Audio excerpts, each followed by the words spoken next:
Now for the France24 debate, the curtain rises Friday on the Winter Olympics in Sochi. Already, the reviews are in. We are on the eve of the Sochi 2014 Olympic Winter Games. We can see that you, Russia, and the Russians have delivered. Everyone is glowing. Most expected games ever, 5 times more than Vancouver 4 years ago, more than the combined cost of Brazil hosting both the World Cup and the 2016 Summer Olympics. The corruption, mismanagement, displacement of residents, environmental impact will all be forgotten when the athletes hit the ice and the slopes, you say. Perhaps. Or will these games come back to haunt Russia's president and those who chose Sochi? Will they ultimately strengthen or weaken Vladimir Putin's hand, both domestically and on the broader foreign policy issues like Ukraine and Syria? Today in the France24 debate, we're looking at Putin's games. And with us from Sochi, correspondent Shaun Walker. In Moscow, we're pleased to welcome Andrey Kortunov, Director General of the Russian International Affairs Council. Joining us here in the studio from the Russian service of Radio France International, Elene, SERVETTAZ. Thank you for being with us. And Andreas Evagora, Deputy Head of News at Eurosport. Thank you for being with us. The France24 debate, where you can join the conversation on Facebook and on Twitter. Our hashtag F24debate. Now, to begin this edition, the Russian president, he's in Sochi. He's been there for final inspection, you might say, that came just ahead of the arrival of the flame this Wednesday. And he thanked the members of the International Olympic Committee for their trust.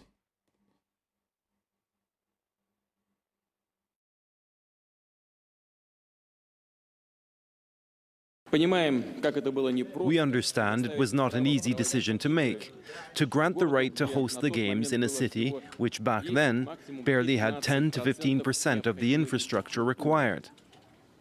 But you placed your faith in our potential.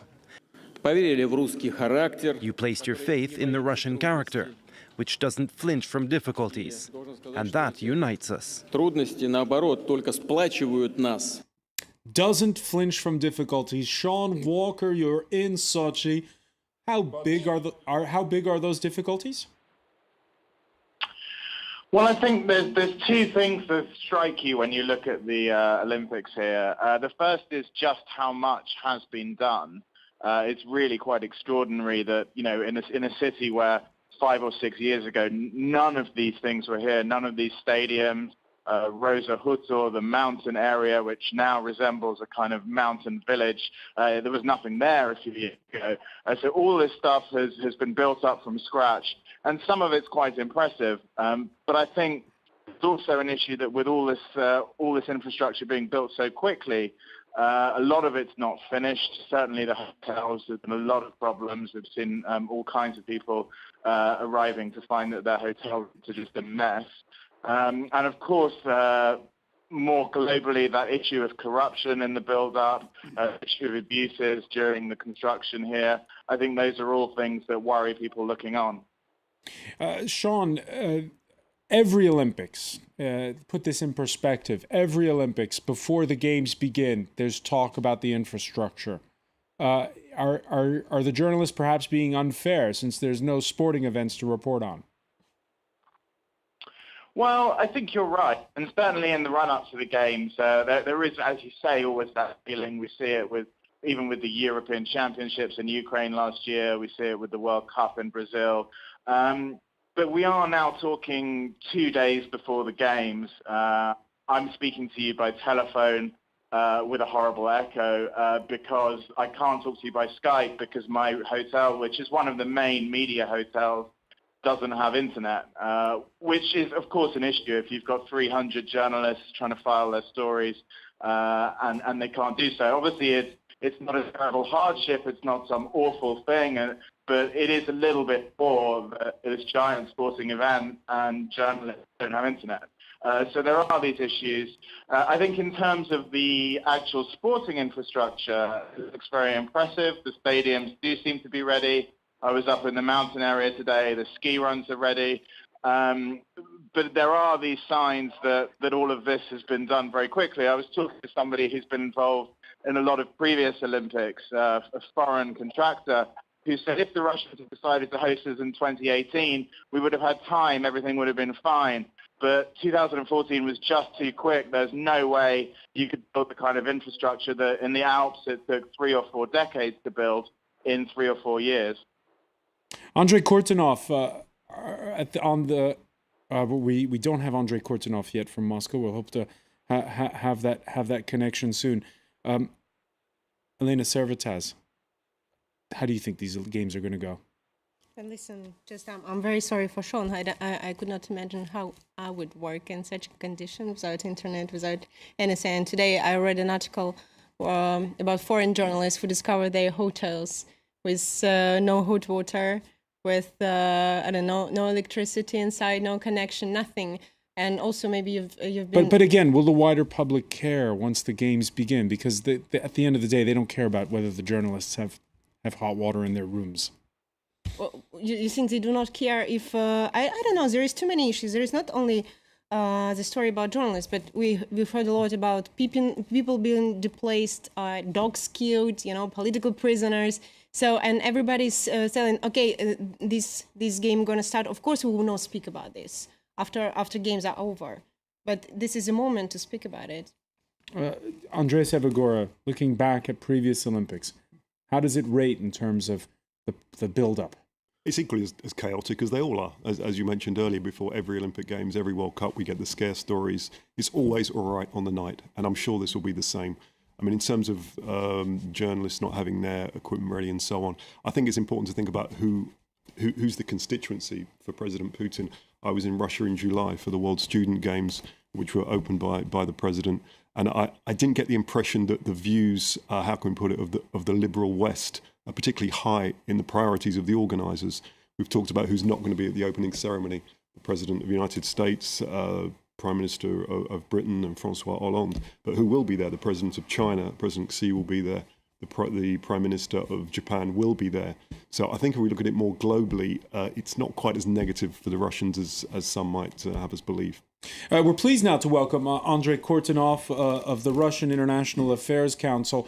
Andrey, thank you for being with us. At the outset, Shaun Walker was telling us how he spoke to one contractor who said, if only there had been more time to prepare. Do you feel as though it's been a little bit too much of a race getting ready in time for the games? Well, I'm not sure, frankly, because I think that whatever time they might have had, they would still do it in the very last moment.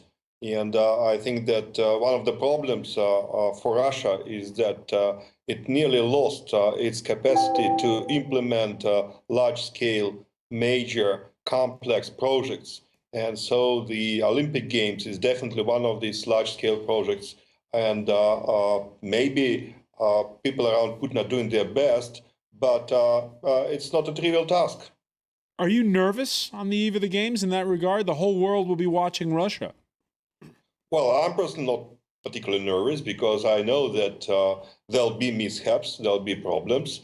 But at the same time, I'm almost sure that whatever happens there will be described as a major victory for Russia, as a major victory for Putin.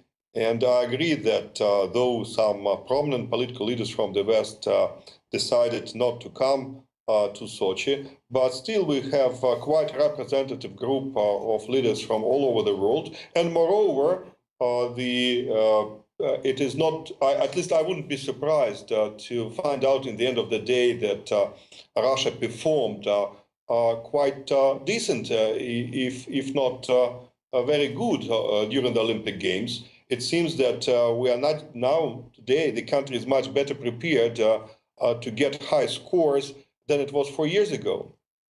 High scores, you mean sportingly, or high scores in terms of being ready and prepared? Well, I mean in terms of the number of gold medals that Russian athletes can get. It's difficult to speculate right now, but what we receive, what information we receive from our sport authorities, so to say, suggests that probably the overall performance of the Russian team would be quite good. Now, the performance is one thing. We heard Andreas Evagora, some remarks from the new boss of the International Olympic Committee, who criticized Western leaders for what he called grandstanding ahead of these games. It was, in many ways, a remarkable speech because he was far more direct than his predecessor had ever been, Thomas Bach. He was basically saying that politicians are hiding behind not going to the games. There isn't an official boycott, but we talked about the leaders that are not going, and it's pretty obvious they're making some kind of statement. And Thomas Bach was saying exactly what you're alluding to. He's saying, if you have a problem, come out, talk about it in the open instead of making this kind of veiled protest against the Olympic movement. And for a head of the IOC, that was very controversial. Elene, SERVETTAZ was mentioning a moment ago all the problems that have befallen the area itself. On the one hand, great infrastructure projects, but at what cost for the residents near the ski venues at Rosa Couture? The start of the games means they're finally going to get a good night's sleep. France24's team traveled to the area. This is Rosa Couture, at the foot of the ski slopes.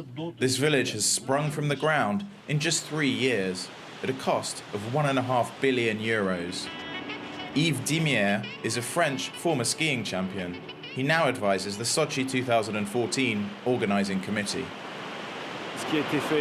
What's been done here has been done very quickly and in a beautiful way. I'd say that the result here is as good as those we have in the Alps. There's very good infrastructure, and all this has been well integrated into the natural surroundings of the Caucasus. But is it really possible to build in 3 years what took 4 decades in the Alps without serious consequences? We've come around 30 kilometers from Rosa Couture to meet Anna, here by the side of the road. Anna is a journalist who's been investigating the tons of construction waste from the Olympic sites, which is being dumped here illegally. We succeeded in bringing a representative from the Regional Environmental Ministry here. We wanted her to explain what was in these piles of concrete waste. But when she came, she stood on a pile of waste and said to me, "I don't see any rubbish. There isn't any." It's hard not to see. Tires, aerosol cans, insulation foam, all discarded here, despite this sign. We're in a water protection area. On the same road, we passed 2 quarries created to extract the stone needed for the Olympic building sites. The diggers operate day and night. The noise is deafening. The residents of the neighboring village of Akhshtir have to live with it. We can't sleep. And it's not just for a night or two. It's been 3 years that we haven't been able to sleep. Do you see a future for yourselves here? I don't know. We'll probably fall sick soon and die. All this dust which the quarry throws up is very dangerous. It's quicklime dust. The new road, the one that cost $9 billion, passes just below the village. The mayor's office had promised that the residents would have access to the road. Plans for the necessary work have been drawn up, but that's all. We've been left without running water and without a road for 4 years. We're not engineers, but we can understand that we're going to be cut off from everything. It's not a village here anymore. And then there are the trucks. Do you see the traffic we have here? Which make the houses shake each time they pass. While land prices might have exploded elsewhere, here it's impossible to sell. Everything is covered in dust. Zaven, the village elder in Akhshtir, can no longer sell his fruit. They're now too dangerous for consumption. I don't think Putin knows what's going on here. It mustn't reach him. When the construction for the Olympic Games began, he ordered that the rights of the local inhabitants be respected. So, okay, I understand the Olympic Games are important and about the prestige of the state. But quite frankly, it's tough for us. With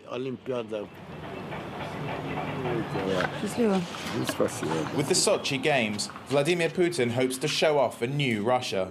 He's been personally drumming up publicity, at photo calls sipping mulled wine and skiing, and giving outspoken interviews. Here, few people doubt the 2-week games will pass off successfully, but it's what comes next which worries them. Sochi has become a free-for-all, a more or less lawless area. What will happen to it once the Olympic flame goes out? What will happen after the Olympic flame goes out? Shaun Walker, you were telling us at the top that you today toured around Rosa Khutor. What struck you when you were there? Well, it does look very new, and it has all been built. And the ski areas, as I said, look very impressive. I mean, I think we have, as you've said already, we do have to put this into perspective. There are these concerns before every major sporting event, and obviously when you've got a construction project on this scale, there are going to be people who are displaced, there are going to be people who have problems with their homes, and I think perhaps the question is more how the authorities respond to that, whether they put a decent contingency plan in place and so on, and I don't think that's happened here. Just going back to one thing that one of your guests said in the studio, that Putin doesn't really care about what the Western media says. I'm not sure that's fully true. I think Putin probably doesn't mind getting lectures on gay rights and so on, brush those off. But I think it's very, very clear from the start that this Olympics has been about Putin and Russia putting on a show, showing that Russia is really capable of hosting this kind of event, that it's not some sort of second-rate country, that Russia can put on a major, major international event. They spent $51 billion to do that. So I think when the people that are going to write about that event and are going to present that face of the event to the world, when they arrive, they find, hotel rooms without water and without roofs. Yes, in the scheme of everything, it's a small thing. But when you spend $51 billion to project a particular image, it's a bit of a silly and a bit of a poor oversight. All right. Very briefly, Elene SERVETTAZ. There's the agenda of domestic public opinion and world public opinion. Which matters more at this particular juncture to Putin? It's the same for everybody. As for Vladimir Putin, of course he cares what people think around. And more people today are speaking. You've been mentioning this road, $9.5 billion. This road was constructed by Yakunin, and now we're speaking about that he started to build his own property there. So we will discuss this case. It looks like realtors say that his property cost like $75 million, and according to his last declaration, his salary, his income is $1.5 million. So this is another issue, where all these people take money. So, of course, we will discuss all this. All right, where the money has gone, one of the issues we'll discuss when we come back. Stay with us. You're watching the France24 debate.